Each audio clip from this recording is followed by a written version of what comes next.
हाँ बेटा, नेक्स्ट है अपना वीडियो नंबर 2, 20 मई। ठीक है, याद रहेगा आपको कि हमें कौन सा वीडियो कब पढ़ना है। वीडियो नंबर 2, 20 मई का।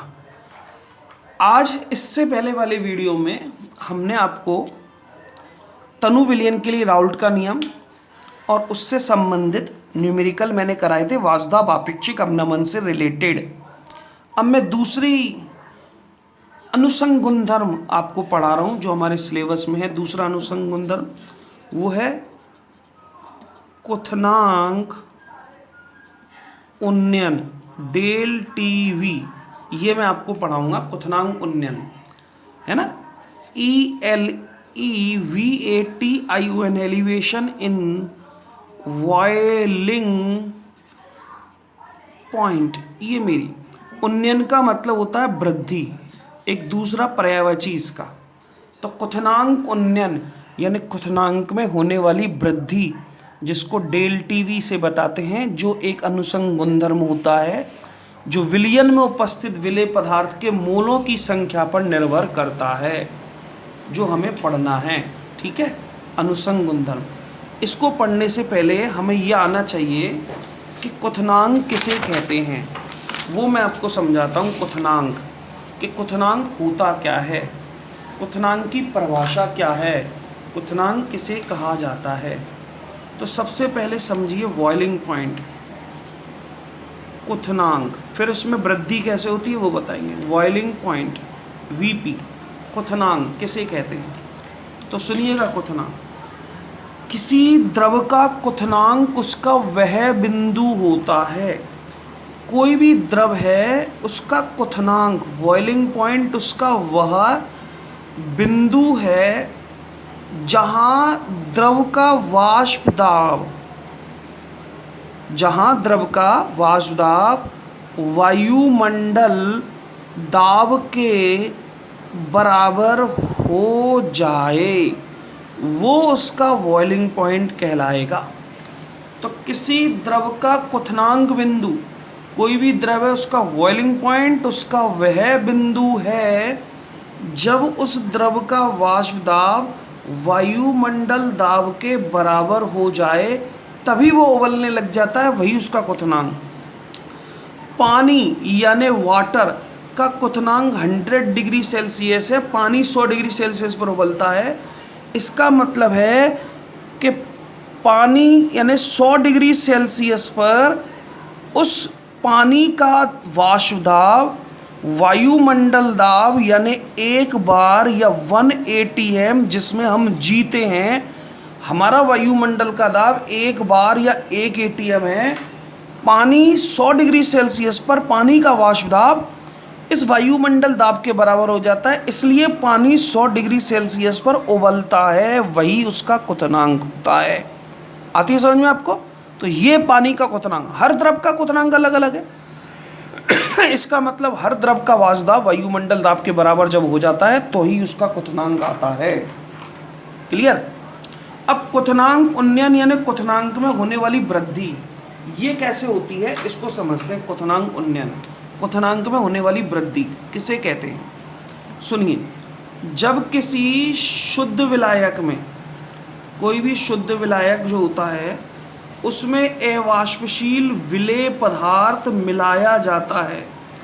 ये कोई शुद्ध विलायक है, इसमें अवाष्पशील विलेय पदार्थ जब मिलाते हैं तो अवाष्पशील विलेय पदार्थ मिलाने से इस विलायक के वाष्प दाब में कमी आती है, अर्थात जो विलयन बनेगा उसका वाष्प दाब घट जाता है। और जब विलयन के वाष्प दाब में कमी आती है तो उसके क्वथनांक के अंदर क्वथनांक में वृद्धि होती है। इसको ही क्वथनांक उन्नयन कहते हैं। जब किसी शुद्ध विलायक में बेटा अवाष्पशील विलेय पदार्थ घोला जाता है ना, तो ये विलायक या विलयन के वाष्प दाब में कमी आ जाती है, और वाष्प दाब में होने वाली कमी से क्वथनांक में वृद्धि होती है। जैसे जैसे वाष्प दाब घटता जाएगा क्वथनांक में वृद्धि होती चली जाएगी और क्वथनांक में होने वाली वृद्धि ही क्वथनांक उन्नयन कहलाती है। इसे ही क्वथनांक उन्नयन कहते हैं। अब इसको एक ग्राफ से समझाता हूँ। आपसे पूछा जाएगा कि क्वथनांक में होने वाली वृद्धि को एक ग्राफ से समझाइए, एक ग्राफ द्वारा समझाइए कि क्वथनांक कि जैसे जैसे वाष्प दाब में कमी आती है क्वथनांक में वृद्धि होती है। यानी वाष्प दाब में होने वाली कमी डेल पी क्वथनांक में होने वाली वृद्धि यानी डेल टीवी के समानुपाती होती है। इसको ग्राफ से समझाना है मुझे। मतलब ये मुझे प्रूफ करना है कि del P directly proportional del TV के होता है। वाष्प दाब में होने वाली कमी क्वथनांक में होने वाली वृद्धि के समानुपाती है। ग्राफ से समझा रहा हूँ। ये ग्राफ बिल्कुल ध्यान से समझना आप, है ना। इस ग्राफ को क्या कहता है ये ग्राफ? अब मैंने एक ग्राफ बनाया। यहाँ तो लिया मैंने वाष्प दाब, है ना बेटा, और यहाँ लिया मैंने ताप, टेम्परेचर और वाष्प दाब के बीच ग्राफ है। दो चीज़ ले रहा हूँ। एक तो ले रहा हूँ मैं शुद्ध विलायक, शुद्ध विलायक जिसका वाष्प दाब पी नॉट है, और एक लिया है मैंने विलयन फर्स्ट, विलयन फर्स्ट जिसका वाष्प दाब P1 है।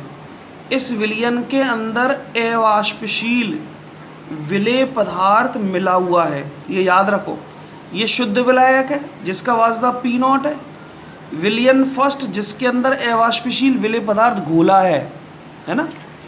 अब सुनिएगा ध्यान से, इस ग्राफ को समझिए, बिल्कुल ध्यान से समझना इस ग्राफ को। ये एक एटीएम यानी वायुमंडल दाब, हमारे वायुमंडल का दाब। हम जानते हैं कि कोई भी द्रव का क्वथनांक उसका वह बिंदु होता है जब उस द्रव का वाष्प दाब वायुमंडल दाब के बराबर हो जाता है।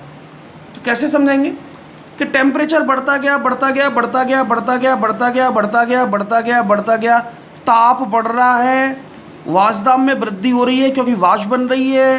ताप बढ़ता गया, द्रव का वाष्प दाब बढ़ता गया, विलायक का वाष्प दाब बढ़ता गया बढ़ता गया बढ़ता गया। एक अवस्था ऐसी आई जब शुद्ध विलायक का वाष्प दाब वायुमंडल दाब के बराबर हो गया, और जब शुद्ध विलायक का वाष्प दाब वायुमंडल दाब के बराबर हो जाता है तो वो उसका क्वथनांक बिंदु यानी टीवी कहलाता है।